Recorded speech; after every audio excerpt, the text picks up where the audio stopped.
Salut à tous, j'espère que vous allez bien. Ça fait déjà 15 jours qu'on n'a pas fait de vidéo, c'était les vacances, et sincèrement, ça m'a un petit peu manqué. Et je me suis dit, pour la rentrée, pourquoi ne pas parler tout de suite avec une vidéo extrêmement puissante?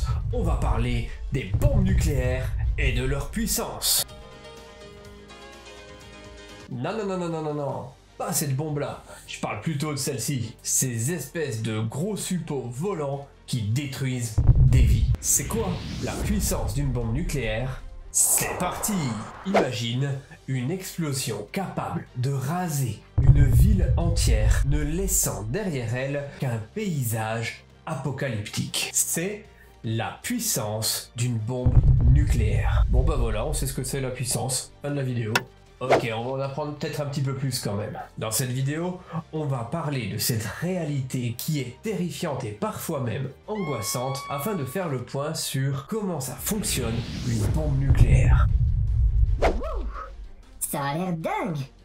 Mais pourquoi les gens font des bombes aussi puissantes? Franchement, ça sert à quoi? En vrai, Léon, pour commencer cette vidéo, c'est vraiment la meilleure des questions. La plupart des gens pourraient se demander, ça sert à quoi de créer des bombes nucléaires? Bon, on l'aura bien compris, c'est dans le nom, la bombe nucléaire a été développée pour des raisons militaires. Elle sert principalement à dissuader les ennemis d'envahir un territoire. En gros, c'est un peu un garde-fou qui explose si jamais tu oses rentrer chez moi. Alors avant d'aller plus loin, je vous propose qu'on essaye de comprendre un petit peu les différents types de bombes nucléaires. Parce que en plus de ça, il y en existe plusieurs. La première, c'est la bombe A. Ils n'ont pas été le chercher loin celui-là. Il s'agit de la bombe à fission nucléaire. La fission nucléaire, c'est ce qu'on fait dans nos centrales.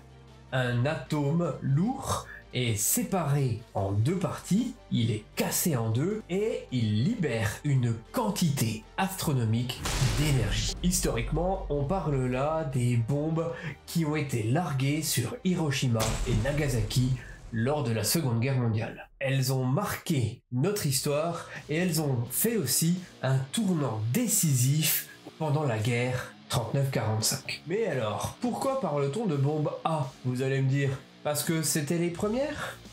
Pas du tout. Le A de bombe A signifie tout simplement, en anglais, atomique, ce qui se traduit littéralement en français par atomique. On lui a collé un petit A après pour la distinguer d'une autre bombe qui s'appelle la bombe H. Cette dernière fonctionne par fusion nucléaire.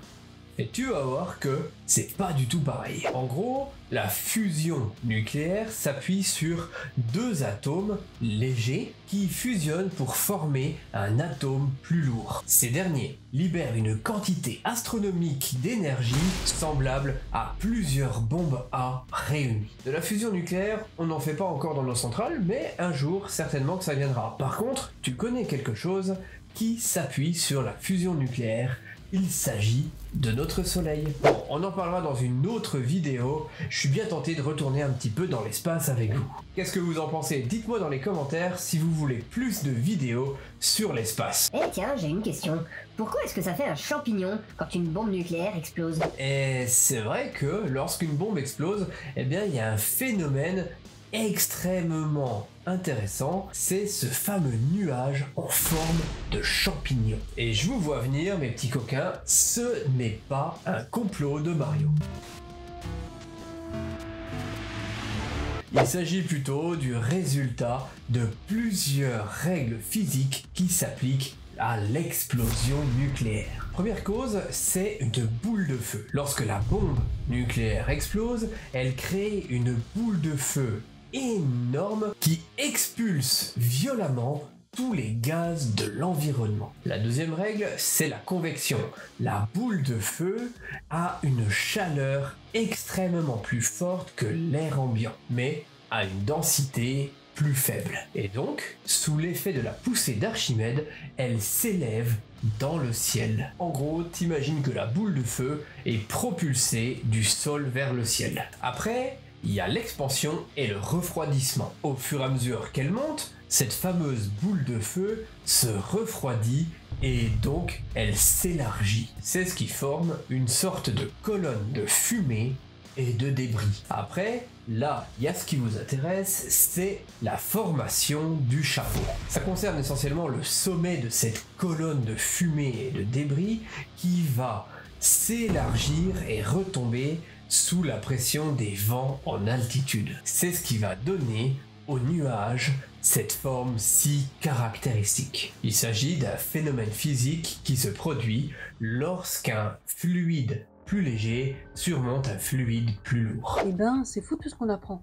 Tous ces effets physiques et chimiques qui se mettent en place lors d'une explosion. Alors, t'es sûrement au courant, mais bon, c'est écrit dans mon script, une explosion nucléaire entraîne des effets désastreux. Tout d'abord, l'onde de choc. Imagine des vents extrêmement puissants qui dévastent tout sur leur passage. Après, il y a la chaleur. Et là, on ne parle pas d'un petit 35 à l'ombre en sirotant un cocktail. On parle de chaleur tellement élevée qu'elle provoque des incendies et des brûlures irrémédiables. Après, t'as encore les radiations. Ça, c'est pour les survivants des premiers effets. Les radiations vont se déposer sur le sol, dans l'air, dans l'eau et vont contaminer à peu près tout. Ce qui va, au fur et à mesure du temps, nous provoquer le développement de plusieurs maladies, voire même des malformations et va nous tuer à petit feu. Et pour les chanceux qui n'étaient pas dans la zone de l'explosion, rassurez-vous, ensuite,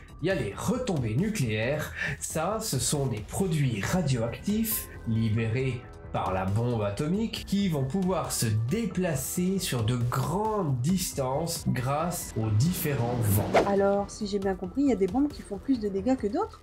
Alors il faut savoir que les armes nucléaires actuelles sont bien plus puissantes que les armes employées à Hiroshima et Nagasaki. En gros, je le redis encore une fois parce que c'est toujours écrit dans mon script, la puissance nucléaire est dévastatrice. La preuve en chiffres. Des essais nucléaires comme Castle Bravo et la Tour Bomba nous montrent que les bombes nucléaires actuelles sont des milliers de fois plus puissantes et plus dévastatrices que la bombe d'Hiroshima. D'ailleurs, je sais pas si tu es au courant, mais les bombes larguées à Hiroshima et Nagasaki ont provoqué des milliers de morts immédiates et ensuite des milliers de souffrances encore et encore et encore. Et d'ailleurs, les radiations émises par des explosions nucléaires ont des effets assez horribles sur notre santé. Elles peuvent entraîner la contamination de notre environnement,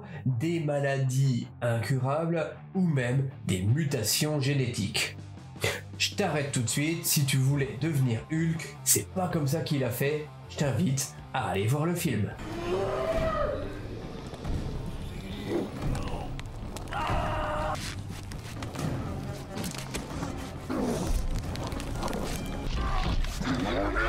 Oh là là, c'est incroyable les dégâts que ça peut faire.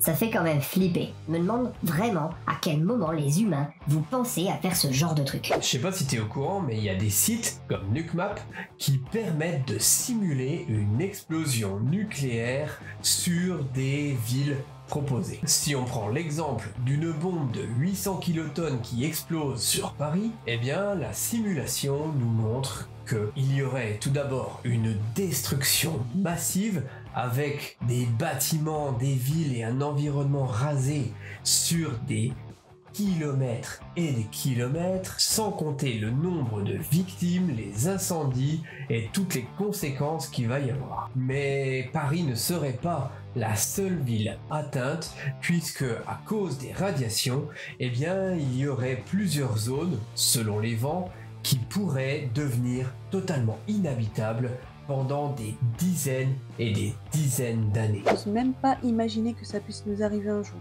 J'espère qu'on n'arrivera jamais jusque-là. Quelle que soit la puissance d'une bombe nucléaire, finalement, eh bien, elle représente un danger pour l'humanité. Une explosion nucléaire a une puissance telle qu'elle pourrait détruire une ville entière et causer des désastres sur des kilomètres entiers. On parle même pas de l'environnement puisque on tuerait maintes et maintes espèces qui ne pourraient pas survivre à une explosion nucléaire. Enfin, sauf lui, il peut survivre. Apparemment celui-là, il a une genre de carte d'immunité sur le nucléaire. Tu peux aller voir sur YouTube la bombe nucléaire la plus puissante jamais créée. Bien évidemment, c'est chez les Russes que ça se passe. C'est la Tsar Bombe qui a une puissance de, je crois, 57 mégatonnes. C'est-à-dire approximativement 3800 fois la puissance de la bombe qui a pété sur Hiroshima. Après, faire une vidéo sur la puissance d'une bombe nucléaire,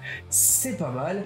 Peut-être que ça te plairait de voir une vidéo sur comment survivre à une explosion nucléaire. Ou en tout cas, qu'est-ce qu'on a prévu pour ne pas se faire éclater par des bombes H. Dis-moi dans les commentaires si un sujet comme ça pourrait t'intéresser. Bon, il est temps pour moi de vous laisser. Je vous dis à la semaine prochaine. C'était le Chat Perché. Allez, ciao!